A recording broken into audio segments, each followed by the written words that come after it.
Assalamualaikum warahmatullahi wabarakatuh. Jadi di video kali ini kita akan membahas mengenai pertidaksamaan. Nah, sebelumnya kita harus tahu dulu apa perbedaan dari pertidaksamaan dan persamaan.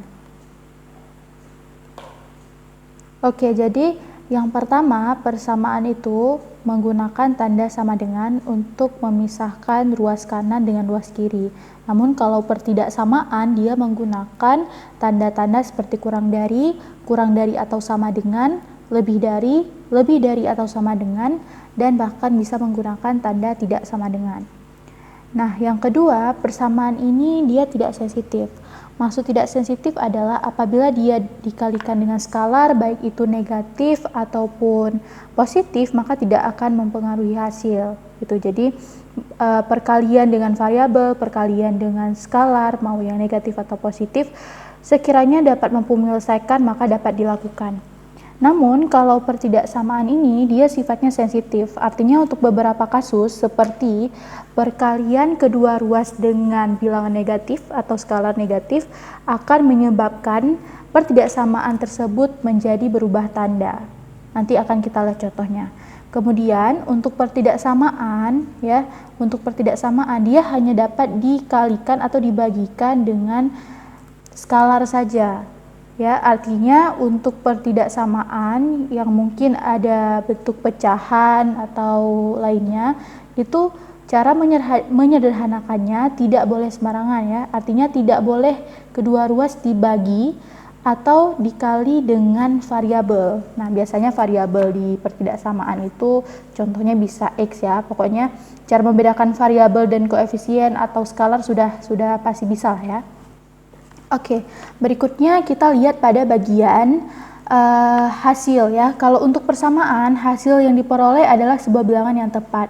Maksudnya ini adalah dari persamaan kita dapat memperoleh solusinya, baik itu satu solusi, dua solusi gitu ya. Jadi untuk persamaan linier biasanya menghasilkan satu solusi. Untuk persamaan yang non-linier seperti persamaan kuadrat menghasilkan dua solusi. Maksudnya solusinya itu tepat, misalnya X sama dengan 2 ya, atau mungkin kalau persamaan non-linier atau persamaan kuadrat itu dia memiliki dua solusi, misalnya X sama dengan 2 atau X sama dengan 3 gitu ya contohnya. Nah, kalau pertidaksamaan hasil yang diperoleh itu dalam bentuk himpunan penyelesaian. Bisa jadi solusinya banyak ya, karena bilangan real yang berada pada sepanjang interval itu banyak sekali, atau mungkin bisa jadi penyelesaiannya itu adalah tidak menemukan solusi. Nah, tidak menemukan solusi apabila dia tidak memiliki himpunan penyelesaian. Nah, kalau kita lihat pada contoh ya, misalnya untuk persamaan contohnya 2x tambah 3 sama dengan 5. Gitu ya. Jadi antara ruas pertama dan ruas kedua itu dipisahkan oleh sama dengan, atau mungkin kalau persamaan kuadrat bisa juga ya. Yang penting ruas kanan dan ruas kirinya itu dipisahkan oleh tanda sama dengan. Kemudian hasil X-nya bisa diperoleh ya. Jadi kalau untuk soal seperti ini misalnya hasilnya itu dapat diperoleh di mana ya, sehingga X-nya itu sama dengan 1. Ya, jadi X-nya tepat nilainya, yaitu X sama dengan 1. Namun bagaimana dengan pertidaksamaan? Ya, untuk pertidaksamaan ya, contohnya misalnya 2X lebih besar dari 5 gitu ya. Nah, kita akan coba menelaah yang bagian perkalian dengan skalar. Apabila ya persamaan ini dikalikan dengan skalar yang positif ya, berarti dikalikan dengan bilangan positif. Misalnya kita kalikan dengan 2 ya. Kita kalikan dengan 2, maka hasilnya itu akan menjadi 4x lebih besar dari 10 ya. Tapi kalau kita kalikan pertidaksamaan ini dengan bilangan negatif, misalnya minus 2 ya, maka hasilnya itu adalah min 4x, ini ketutup ya, min 4x lebih kecil dari min 10. Jadi selain tanda pada koefisiennya berubah ya, ini 2 kali min 2 adalah min 4, 5 kali min 2 min 10, tapi tanda dari pertidaksamaan ini juga akan berubah tanda. Ya, misalnya ini tandanya lebih besar, setelah dikalikan dengan bilangan yang negatif maka dia akan menjadi lebih kecil. Begitu juga dengan yang ada sama dengan, misalnya lebih besar sama dengan, dikalikan dengan negatif jadinya lebih kecil sama dengan. Baiklah, sekarang kita akan bahas mengenai contoh soal. Nah, jadi pertidaksamaan ini juga sama dengan persamaan. Jadi artinya sama-sama, ada yang linier dan ada yang non-linier. Sekarang kita bahas yang linier terlebih dahulu. Jadi hasil yang linier ini tentunya lebih sederhana prosesnya dibandingkan dengan yang non-linier. Nah, sekarang kita coba 10 kurang X dikurang dari min 5. Jadi yang pertama kita buat ruas kirinya ini menjadi X dengan koefisien yang tunggal ya, artinya tidak ada konstanta, sehingga jadinya min X lebih kecil dari min 15 ya. Ini sama-sama kedua ruas dikurang 10. Jadi kita akan melihat nilai X-nya berapa, namun karena ini X-nya koefisiennya min 1, maka kita harus kalikan kedua ruas dengan min 1. Nah, seperti peraturan tadi, karena min 1 ini merupakan bilangan negatif, maka nanti prosesnya, hasilnya akan berubah tanda, jadi dari kurang dari menjadi lebih dari. Ya, sehingga kita buat himpunan penyelesaiannya itu bisa dalam bentuk notasi himpunan ya. Di X lebih besar dari 15, X anggota real, atau bisa juga dibuat dalam bentuk interval biasa. Hasilnya adalah 15 sampai tak hingga. Ya, kurang lebih seperti ini. Nah, berikutnya kita punya contoh soal lagi ya. Jadi kita akan mengetahui nilai X-nya itu berada di interval mana. Ya, jadi kita fokus pada bagian yang tengah ini ya. Kita akan membuat bagian tengah ini menjadi X tunggal ya dengan koefisien 1. Jadi cara yang pertama adalah kedua ruas ini ya, semua ruas ditambah 1 supaya di sini satunya hilang kan. Berarti harus ada plus 1. Ini jadinya 6. 2X, ini jadinya 11. Oke, kemudian kita akan membuat dalam bentuk X. Jadi kedua ruas dibagi 2 ya. Nah, 2 ini bilangan positif, jadi tandanya tidak berubah. Jadinya ini 6/2, ini X, ini 11/2. Sehingga bisa kita sederhanakan lagi.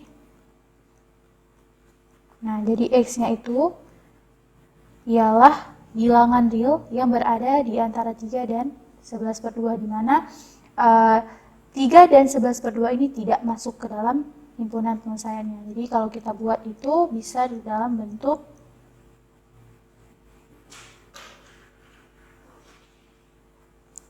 X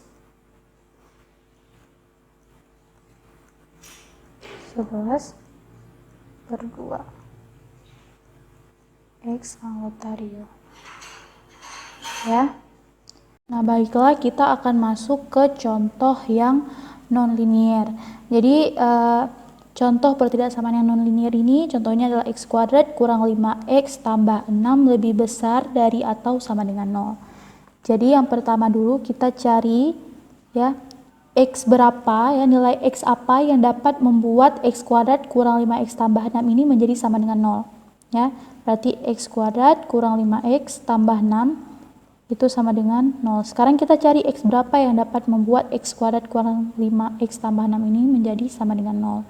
Caranya ya, jadi kita bisa cari tahu dulu ya. Di sini berapa kali berapa dapatnya 6, berapa tambah berapa dapat min 5. Jadi di sini kasusnya adalah bilangan min 3 dan min 2. Oke, ya. Jadi kita simpan dulu nih, ada dua bilangan di mana min 3 kali min 2 itu adalah 6, min 3 ditambah min 2 itu adalah min 5. Nah, jadi ya, karena ini koefisien dari X kuadratnya itu adalah 1, kita bisa langsung membuat hasilnya menjadi X kurang 3, X kurang 2 sama dengan 0 ya. Sehingga di sini kita peroleh hasil X sama dengan 3 atau X sama dengan 2. Nah, sekarang kita kan sudah memperoleh dua buah hasil, ya, yang membuat x kuadrat kurang 5x tambah 6 menjadi sama dengan 0. Kemudian, ya, kita bisa buat garis bilangan. Ini cara yang manualnya, ya, agar kita bisa tahu konsepnya. Jadi, kita masukkan di sini 2, di sini 3. Oke, nah kita akan mencari interval himpunan penyelesaiannya. Kalau kita lihat di sini pertanyaannya adalah apakah 2 dan 3 ini masuk nggak ke himpunan penyelesaiannya? Maka jawabannya adalah masuk. Kenapa dia masuk? Karena di sini jika kita substitusikan 3, ya, jadinya di sini adalah lebih besar sama dengan 0, ya. Oke, jadi setelah kita masukkan di sini 3, kita substitusikan ke pertidaksamaan ini, maka hasilnya adalah 0 lebih besar dari sama dengan 0. Benar nggak? Benar kan? Karena 0 kita pakainya bukan lebih dari, tapi kita pakainya sama dengan, ya. Jadi dia terbukti kebenarannya, karena dia boleh bilangan yang ada di bagian ruas kiri ini boleh lebih besar dari 0, boleh juga sama dengan 0, sehingga 3 dan 2 dia masuk ke dalam himpunan penyelesaiannya. Ini cara kita memahaminya. Jadi kita buat di sini bulat penuh, ya, anggap saja ini bulat penuh. Nah, kemudian kita dapat mengambil titik uji di sini, ya, kita bisa mengambil 0. Di sini kita bisa mengambil 2,5, 2,5, ya. Di sini bisa kita ambil 4. Sekarang dari titik uji ini kita akan coba menguji, ya, yang mana yang termasuk daerah hasilnya. Jadi kita substitusikan 0 dulu ke dalam pertidaksamaan. Hasilnya apa? Hasilnya ternyata 6, ya. Kita masukkan ke sini jadinya 6. 6 itu positif. Jadi di sini sepanjang interval ini kita kasih tanda positif atau plus. Nah, sekarang kita masukkan 2,5. Jadi setelah kita masukkan 2,5 ini bisa dicek sendiri, hasilnya negatif. Langsung saja kita buat di sini negatif. Oke. Jadi di sini 4 kita masukkan, ternyata hasilnya positif. Arti langsung saja kita tulis hasilnya di sini adalah positif. Nah, karena yang diminta itu adalah lebih besar dari atau sama dengan 0, ya, berarti kita fokus ke bagian atau daerah yang positif. Nah, jadi daerah inilah yang disebut sebagai daerah hasil. Sehingga kita bisa membuat penyelesaiannya itu menjadi, ya, X, di mana X lebih kecil atau sama dengan 2, atau X lebih besar atau sama dengan 3, X anggota bilangan real. Atau bisa juga dibuat dalam bentuk, ini dari min tak hingga sampai 2, nah, 2-nya masuk digabung dari 3 sampai tak hingga. Oke, sudah clear?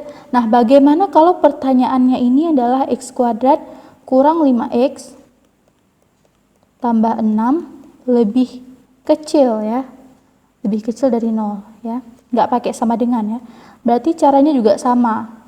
Kita gambar dulu garis bilangannya, ya. Kita manfaatkan hasil yang sudah kita cari di sini untuk memperoleh hasil yang contoh yang kedua ini. Jadi di sini adalah 2, di sini adalah 3. Oke. Nah, kemudian, ya, kita sudah cari titik ujinya, jadi tidak perlu lagi. Pertanyaannya adalah apakah 2 ini dan 3 ini masuk ke dalam himpunan penyelesaiannya? Jawabannya tidak, ya. Karena kalau kita masukkan, ya, lagi-lagi kalau kita masukkan 2 ke dalam pertidaksamaan ini, maka hasilnya menjadi 0 lebih kecil dari 0. Nah, pernyataan ini salah. Kenapa salah? Karena 0 bukan lebih kecil dari 0, tapi 0 itu sama dengan 0. Begitu juga kalau kita masukkan 3, ya, hasilnya menjadi 0. Jadi di sini 2-nya tidak masuk sehingga bulatnya kosong, 3 juga tidak masuk sehingga bulatnya kosong. Jadi di sini karena dia ini kita langsung buat aja, ya, karena kita sudah uji dengan titik uji. Nah, jadi karena dia lebih kecil, yang kita ambil adalah bagian yang negatif, sehingga himpunan penyelesaiannya adalah interval dari 2 hingga 3. Sehingga bisa kita buat himpunan penyelesaiannya sebagai berikut.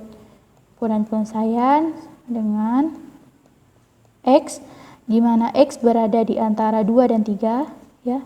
2 dan 3-nya nggak masuk, ya, jadi nggak boleh kita buat sama dengannya. X anggota bilangan real. Atau kalau mau dibuat dalam bentuk notasi interval ini, nah atau kalau kita mau buat dalam bentuk seperti interval ini, bisa juga. Coba kita buat di bagian ini aja lah. Ya, kita buat di sini. Jadi himpunan penyelesaiannya itu sama dengan